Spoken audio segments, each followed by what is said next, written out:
FM.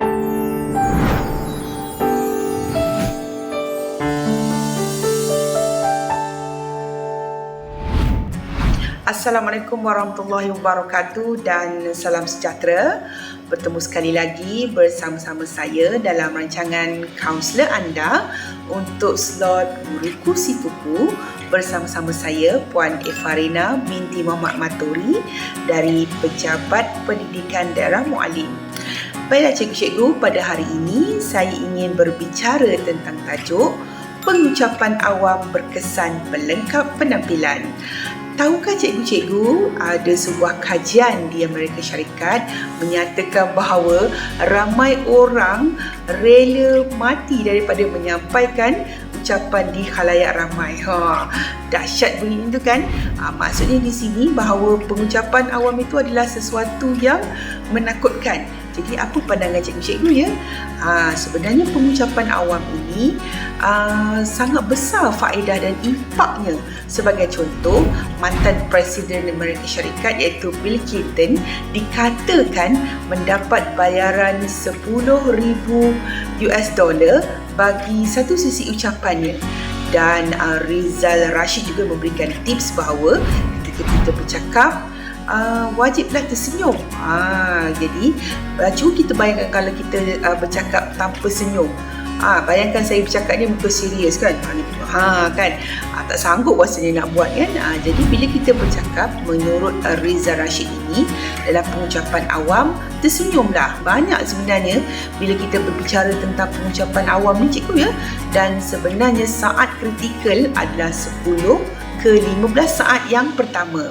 Baiklah cikgu-cikgu, agaknya apakah faktor kegagalan pengucapan awam?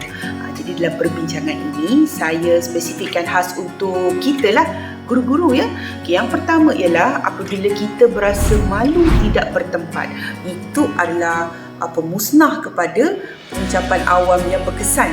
Yang kedua, kita berasa tidak yakin. Kenapa tidak yakin cikgu? Kerana mungkin kita kurang latihan ya. Apalah salahnya kalau kita tahu kita mempunyai cabaran dari segi pengucapan awam, kita buatlah latihan. Dan pandang cermin. Kalau macam saya diajar untuk buat latihan. Tengok cermin, tengok cara cakap satu. Yang kedua, saya rakamkan sendiri suara saya dan saya dengar dari segi intonasi, penekanan suara, penegasan ya. Di manakah suara yang perlu saya projekkan supaya sesuai dengan keadaan. Jadi perlu membuat latihan. Yang ketiga adalah kurang fasih berbahasa. Kurang fasih berbahasa ni sama ada kita menggunakan bahasa Melayu atau majlis yang menggunakan bahasa Inggeris. Jika kita kurang fasih dalam berbahasa, maka itu adalah satu faktor kepada kegagalan pengucapan awam. Yang keempat, kurang bersemangat. Contohnya orang nak bagi ucapan ya, tapi tidak bersemangat, maka gagallah pengucapan awam tu. Macam mana kalau kita bercakap, kita nak mempengaruhi orang ataupun kita nak memberitahu tapi tak ada semangat, orang nak dengar pun tak semangat. Yang kelima, mudah panik. Jadi kalau kita nak cakap ni, cikgu ya, kita kena bertenang, kita kena ready mental. Kalau macam saya selalu berfikir orang lain tak tahu apa saya nak cakap, saya je faham. Itu cara saya untuk mengelakkan panik. Yang keenam adalah mudah gementar. Mungkin cikgu kurang kemahiran untuk mengawal situasi. Gementar, contohnya tengah bercakap tiba-tiba terlupa, tiba-tiba ada sesuatu berlaku di hadapan kita terkejut, ataupun kita rasa ada orang yang kita kenal mendengar ucapan kita. Jadi kita tidak ada kemahiran mengawal situasi, itu menyebabkan kegagalan pengucapan awam. Dan yang ketujuh, hilang pertimbangan. Ada contoh juruacara ya. Jadi juruacara juga salah satu jenis pengucapan awam, hilang pertimbangan. Maksudnya apa cikgu? Melanggar tata cara disiplin bercakap tak sesuai. Contohnya dia mengendalikan majlis hari sukan, tapi sedih benar lah intonasi dia. Nak mengumumkan rumah sukan Johan ni, sepatutnya rumah sukan bersemangat. Tetapi bila hilang pertimbangan dia jadi lain lah pula kan. Ataupun dalam majlis convocation sepatutnya penuh dengan protokol, dah jadi over pula, dah jadi luar batas, hilang pertimbangan. Itu menyebabkan kegagalan dalam pengucapan awam. Dan last sekali yang terakhir adalah mati akal. Macam mana tu ya? Kerana kurang membaca. Oleh itu, apabila kita ingin melakukan pengucapan awam, memang kita perlu buat kerja rumah dengan membaca. Didik TV KPM. Didik TV KPM.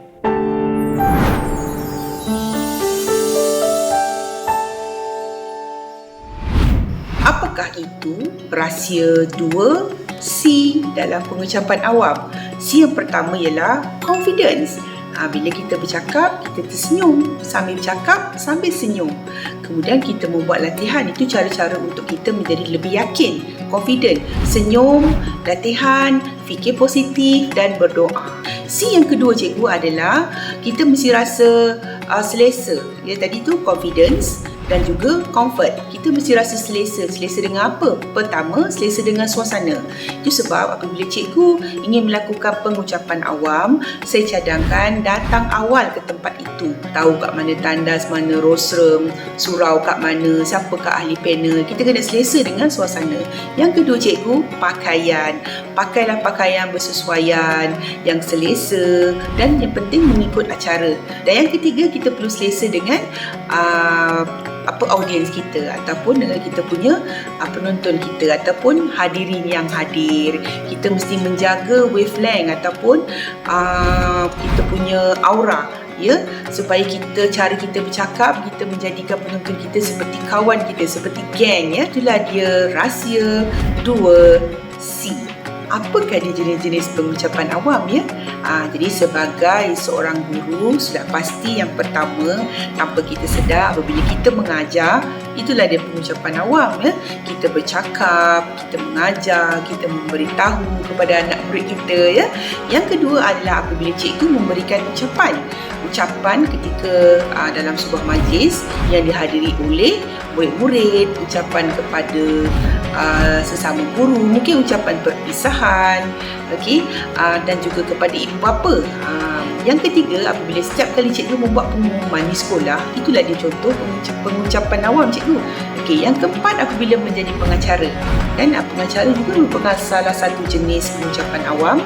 Dan yang kelima, ketika cikgu mengendalikan mesyuarat, juga memerlukan kemahiran pengucapan awam. Ataupun contoh yang keenam, apabila cikgu perlu mempromosikan mata pelajaran elektif ataupun cikgu nak mempromosikan tentang satu pertandingan, ya. Jadi cara cikgu bercakap itu akan menarik minat anak murid. Cara hebatnya cikgu mempromosikan, dan itu memerlukan kemahiran pengucapan awam. Dan yang ketujuh, saya percaya di hadapan saya ini ada guru yang selalu membuat pembentangan kertas kerja di dalam negara atau di luar negara. Jadi itu semua memerlukan kemahiran pengucapan awam. Dan yang ke-8, apabila yang terakhir, contohnya bila cikgu menyertai pertandingan inovasi, pertandingan amalan terbaik, juga memerlukan pengucapan awam. Jadi ini adalah jenis-jenis pengucapan awam yang antara yang saya senaraikan ini yang memang melibatkan cikgu-cikgu.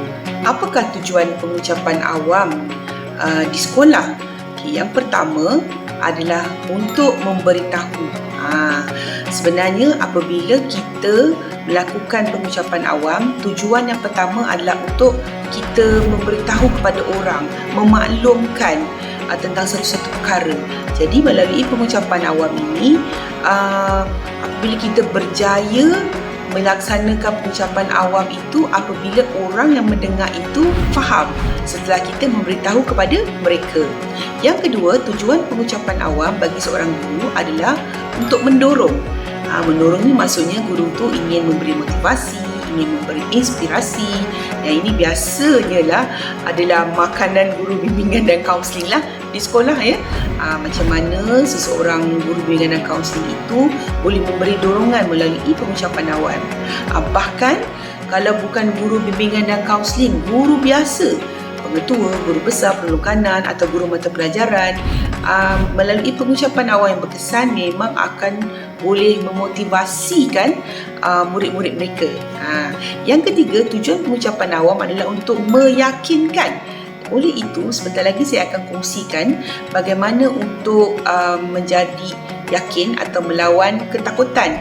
Ini bererti bahawa pengucapan awam yang bagus adalah apabila dapat meyakinkan orang lain. Sebagai contoh, guru meyakinkan anak muridnya untuk menyertai satu pertandingan, memberi semangat melalui pengucapan awamnya ataupun cara guru itu bercakap. Yang keempat adalah untuk bertindak. Melalui pengucapan awam, arahan yang diberikan dengan intonasi yang bersesuaian, maka tindakan itu boleh dilaksanakan. Dan yang kelima, pengucapan awam juga berfungsi sebagai menghiburkan. Kalau di sekolah, kita akan melihat ketika sambutan Hari Guru contohnya kan, cikgu-cikgu menyanyi, cikgu-cikgu mendeklamasikan sajak, bersyair. Itu adalah contoh-contoh pengucapan awam yang biasa kita lihat di sekolah. Baiklah cikgu-cikgu, apakah ciri-ciri pengucapan awam yang baik? Yang pertama, cikgu perlu berpengetahuan. Lagi bagus berpengetahuan luas. Maksudnya cikgu perlulah membuat pembacaan ataupun melayari internet untuk mendapatkan bahan, ataupun cikgu boleh mewawancara siapa-siapa. Kalau cikgu nak bercakap tentang kemerdekaan, cikgu perlu mewawancara sejarawan ataupun tokoh-tokoh sejarah tempatan. Pendek kata, sebagai pengucap awam yang baik, pengucapan awam yang baik ini, cikgu-cikgu perlulah berpengetahuan luas agar apa yang cikgu sampaikan itu meyakinkan dan berinformasi. Yang kedua cikgu, ciri-ciri yang perlu cikgu ada adalah kejujuran. Apabila kita menyampaikan sesuatu perkara, sesuatu isi, perlulah disampaikan dengan jujur. Jangan berpura-pura ya. Maksudnya dari hati cikgu sampaikan. Maka penonton akan dapat merasai kejujuran yang ingin cikgu salurkan kerana aura itu memang sampai. Dan yang ketiga adalah cikgu perlu berasa seronok dan bersemangat dengan apa yang cikgu tuturkan. Kalau cikgu rasa tak seronok, cikgu tak tahu apa yang cikgu cakap, cikgu rasa tak bersemangat atau pendek kata bukan bidang cikgu, memanglah cikgu rasa tak gembira. Maka untuk menguasai pengucapan awam, cikgu mesti seronok dan bersemangat. Cara bercakap, lengkuk badan, raut wajah, semua itu nampakkan bersemangat ya. Yang keempat, latihan. Untuk melaksanakan pengucapan awam yang baik, tiada pilihan cikgu mesti membuat latihan seperti yang saya kongsikan sebelum tadi. Yang kelima cikgu, jadilah diri sendiri, tak perlu jadi orang lain. Macam saya ada idola saya, tapi saya tak perlu menjadi seperti idola saya. Saya jadi diri saya. Itu yang penting. Kadang-kadang kita tengok orang lain, wah hebatnya dia bercakap berapi-rapi, macam berasak-rasak. Tak perlu cikgu. Kita jadi diri kita, menjadi seorang yang boleh melakukan pengucapan awam yang baik. Ini tidak bererti kita mesti terjoget-joget. Tak ada. Cakap begitu petah laju, tak semestinya. Cakap satu persatu tapi teratur. Jadi diri sendiri. Yang keenam cikgu, bahasa badan. Ini memang penting, berkali-kali kita sebut tadi. Yang pertama, senyuman dan gerakan. Macam kalau cikgu tengok yang sedang saya lakukan ini, di depan saya ini kita namakan inner box ya. Maksudnya pergerakan tangan saya terkawal. Tak adalah ketika saya nak berbincang ni tangan ke atas ke bawah, bersempang siur kan, tak ada. So kita kawal pergerakan badan ya, dan cara berdiri, ekspresi wajah. Kalau kita sedang mengendalikan badan perpisahan, takkanlah kita nak ketawa mengikik-ngikik penuh dengan kesedihan ya. Kena sesuai, dan juga eye contact ya. Semua berkaitan dengan bahasa badan, macam mana kita memandang penonton kita apabila kita berbicara. Itu yang penting. Dan yang ketujuh, ciri pengucapan yang baik, cikgu perlu menjaga intonasi suara. Suara mesti jelas, lancar dan lantang. Dan yang terakhir, yang juga penting adalah perlu tahu protokol. Macam mana nak tahu? Kena belajar cikgu ya. Sangat penting ya, supaya kita tidak kelihatan cacat dari segi pengucapan awam kita. Didik TV KPM. Didik TV KPM.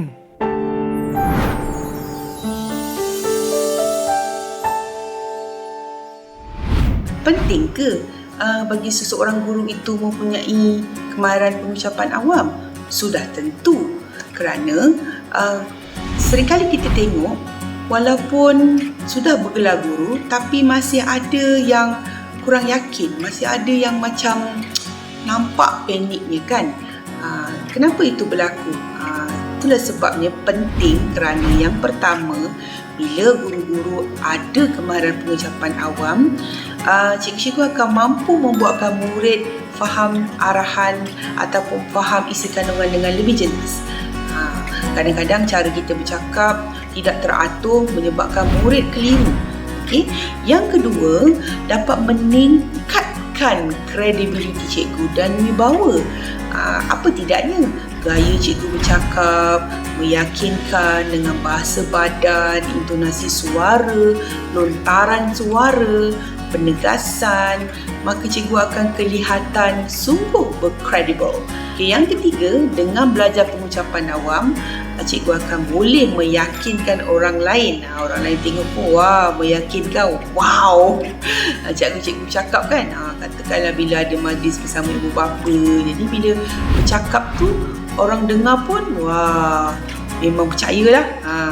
Yang keempat, belajar pengucapan awam ini, cikgu akan boleh memotivasikan murid dan juga rakan sekerja.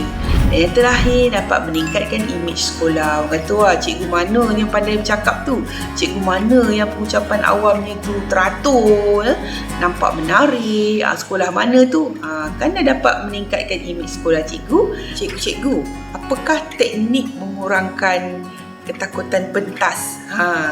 Sebenarnya, ramai yang bertanya kepada saya, bagaimana saya boleh bercakap secara spontan? Tiba-tiba naik pentas, secara impromptu boleh naik dan bercakap. Tapi sebagai manusia normal, berdebar tu mesti ada sikit, walaupun dah biasa. Jadi pada kali ini saya ingin berkongsi bagaimanakah untuk mengurangkan ketakutan pentas. Yang pertama, gunakanlah teknik wajah kawan. Macam mana tu? Ataupun friends face, ya. So, sebagai contoh, bila saya berdiri di atas pentas, saya akan mencari wajah-wajah yang familiar. Sudah tentunya kawan saya, ataupun ahli keluarga, ataupun anak murid yang saya kenal, ya. Jadi bila kita bercakap, kita pandang wajah orang yang kita kenal tu. Itu yang dikatakan teknik wajah kawan tu, kan. Barulah kita tak rasa cemas dan gugup. Yang kedua, cikgu, saya cadangkan cikgu gunakanlah teknik berhenti pendek. Maksudnya, bila cikgu bercakap, berhenti sekejap. Bercakap, kan, berhenti sekejap. Itu sebab cikgu, apabila cikgu ingin bermula, jangan cakap laju-laju. Yang ketiga, cikgu gunakanlah teknik pegang dan lepas. Apa nak dipegang, apa yang nak dilepas. Contohnya, bila cikgu berdiri, cikgu pegang rostrum, cikgu pegang, lepas tu cikgu lepas. Pegang tiang mic, pegang, lepas tu lepas. Pegang pen, ya. Ataupun cara cikgu berdiri, kaki cikgu, tangan macam mana, ya. Maksudnya kepala cikgu melepaskan, tangan bergerak bebas. Tapi kalau macam saya cadangkan cikgu bayangkan depan cikgu ni ada kotak. Jadi pergerakan tangan cikgu itu di dalam sekitar kotak. Cikgu bergerak bebas. So kata pegang dan lepas. Okay? Teknik yang keempat, cikgu gunakan teknik kitaran. Ketika cikgu bercakap, berkemungkinan cikgu terlupa. Jangan panik. Maksudnya cikgu fikir balik apakah tajuk yang cikgu cakap, ataupun cikgu recall balik yang awal-awal tadi cikgu cakap, sebab cikgu dah terlupa next isi seterusnya apa, kan. Jadi cikgu ulang balik isi-isi yang awal tadi. Okay. Yang kelima, cikgu berfikiran positif. Berfikiran positif ni untuk mengelakkan ketakutan pentas lah ni. Alah, naik atas pentas saja pun, kan. Bayangkan yang saya dah buat pun ucapan yang hebat, kan. Jadi berfikiran positif. Jangan naik atas kita fikir, aku cakap ni mesti kawan aku gelakkan aku, mesti salah, ni kawan tersadung lah apa benda. Tak payah. Cikgu berfikiran positif. Niat cikgu, aku ingin menyampaikan ucapan. Sekiranya cikgu ingin menyampaikan ucapan lah, kan. Aku ingin memberi murid aku faham, okay? Dan aku dah buat persediaan, aku je yang faham. Itu sebab cikgu, latihan amat penting untuk mengelakkan cikgu rasa cemas di atas pentas.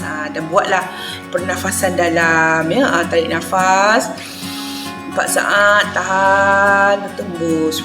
Itulah pernafasan dalam ya. Itu cara-cara cikgu untuk mengurangkan ketakutan pentas. Saya nak bagi cikgu-cikgu tips.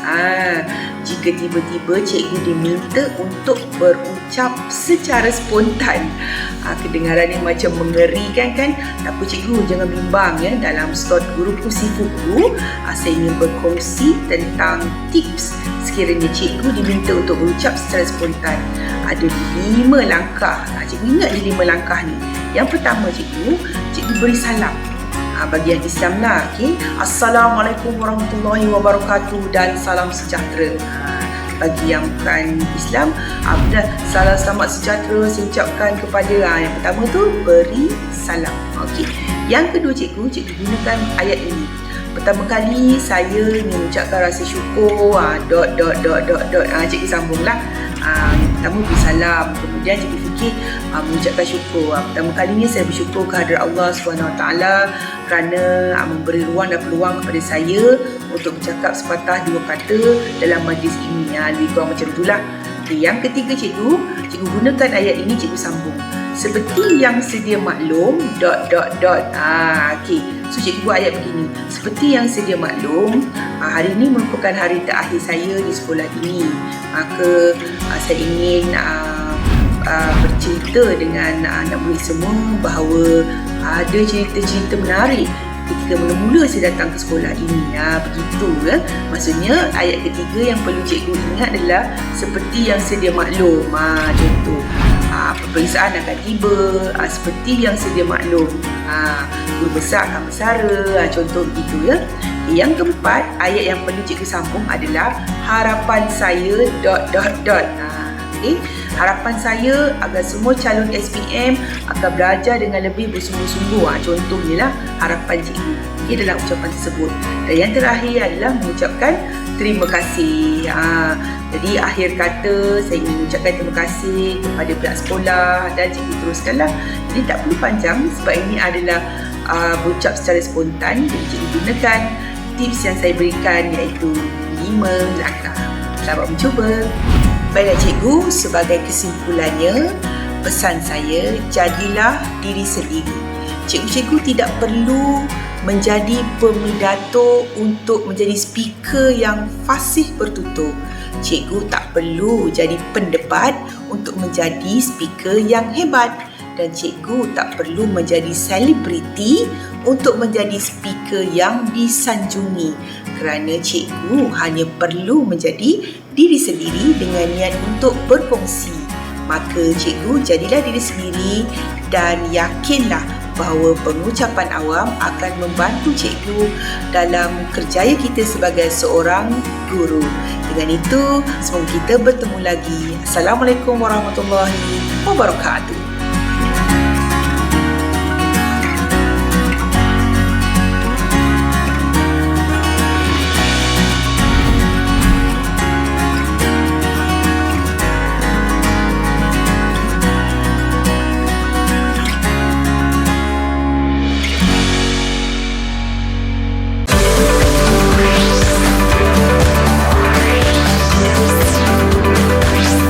Didik TV KPM